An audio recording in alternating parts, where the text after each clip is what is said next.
মোটেও না। আপনি দেখেন যে এই যে নৈতিক শিক্ষাকে যারা এই যে বলাৎকার, আমি শব্দটা উচ্চারণ করলাম, যারা করছে তাদের কি নৈতিক শিক্ষা নেই? তাদের কি ধর্মীয় শিক্ষা নেই? তাহলে কেন এরকম আচরণটা করছে? ডক্টর সাকলাইন একটা ভালো কথা বলেছেন, এরা আসলে অসুস্থ, এরা আসলে বিকারগ্রস্ত, এদের আসলে চিকিৎসা করা খুব জরুরি আমার মনে হয়। এবং দেখেন আমাদের সঞ্চালক কিন্তু প্রথমেই উপস্থাপন করেছেন যে আসলে আমাদের বাংলাদেশের পরিস্থিতি আসলে কি পরিমাণ ভয়াবহ। শুধু বাংলাদেশে না, হয়তো অন্য দেশেও, কিন্তু বাংলাদেশের চিত্রটা নিয়েই আমাদের এখন আসলে বর্তমানে আলোচনা করা উচিত। দেখেন যে প্রতি 10 জন শিশুর মধ্যে 9 জন শিশুই আসলে এই যৌন নিপীড়নের শিকার হচ্ছে, এবং সেগুলো একদম কাছের পরিবারের মানুষ দ্বারা। তাহলে আপনি কিভাবে তাদেরকে শেখাবেন? তাহলে মেয়েদের জায়গাটা আসলে কোথায় বলেন? যে দেখেন যে যে দেশটাকে স্বাধীন করার জন্যে যে নারীরা তাদের সম্ভ্রম হারিয়েছিল তাদেরকে বীরাঙ্গনা নাম দেওয়া হয়েছে, কিন্তু মুক্তিযোদ্ধা করা হয়নি। এবং আপনি দেখেন যে তারাও কিন্তু সমাজে ওই রকম করে জায়গাটা কিন্তু পায়নি, না পরিবার মেনে নিয়েছে, না রাষ্ট্র তাদেরকে ওই রকম করে কোনো জায়গা দিয়েছে, দেয়নি কিন্তু। কাজেই শেষ পর্যন্ত তাদেরকে বীরাঙ্গনা হতে হয়েছে।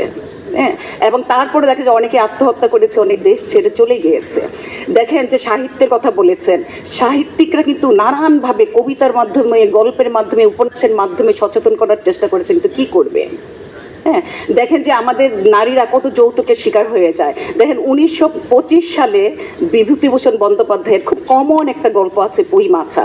সেখানে খেনির বয়স হয়ে যায় 14-15 বছর, সমাজে তার বিরুদ্ধে দরবার বসায় যে 14-15 বছর হয়েছে, সেই মেয়ের এখনো বিয়ে হয় না, কাজেই তাদেরকে কি করতে হবে? একঘরে করে দিতে হবে। কি ভয়াবহ সেই সমাজকে এখনো থেমেছে? আমার তো মনে হয় সেই ভয়াবহতা বেড়েছে। 25 সালে যতটুকু যৌন নিপীড়নের শিকার হয়েছে শিশুরা, তার চেয়ে অনেক বেশি শিকার হচ্ছে এই 26-এ এসে। তার মানে দিনকে দিন 24-এ যা ছিল, 25-এ যা ছিল, 26-এ একেবারে সমান্তরালে তা বেড়ে যাচ্ছে। কি ভয়াবহ পরিস্থিতি! হ্যাঁ, তো সেই জায়গাটা থেকে আসলে আমাদের সচেতন হতে হবে। একটা হলো যে আমার মনে হয় যে আপনি দেখেন যে যেখানে 3-4 বছরের বাচ্চারা, গতকালকেই তো একটা ইয়েতে খবরে আমি দেখলাম যে তার চাচা হয় সম্পর্কের বাচ্চাটাকে গোসল করাতে নিয়ে তাকে যৌন নিপীড়ন করে। তাহলে আপনি আসলে কাকে নিরাপদ মনে করবেন? এই 4 বছরের বাচ্চা, 3 বছরের বাচ্চা, 4-5-6 বছরের বাচ্চারা আসলে তাদের নিজের শরীর সম্পর্কে কি সচেতনতা আসবে তাদের? তারা কিভাবে আসলে নিজেদেরকে রক্ষা করবে? কাজে আমার মনে হয় যে এইটারও একটা সামাজিক আন্দোলন গড়ে তোলাটা খুব জরুরি হয়ে দাঁড়িয়েছে।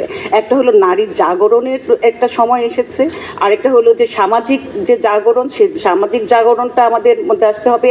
এবং যারা যে বাচ্চাদেরকে নৈতিক শিক্ষা শেখানোর জন্য যাদেরকে নানান মাদ্রাসায় বা নানান স্কুলে দেওয়া হচ্ছে, সেই ব্যাপারেও আমাদেরকে একটু সজাগ থাকতে হবে।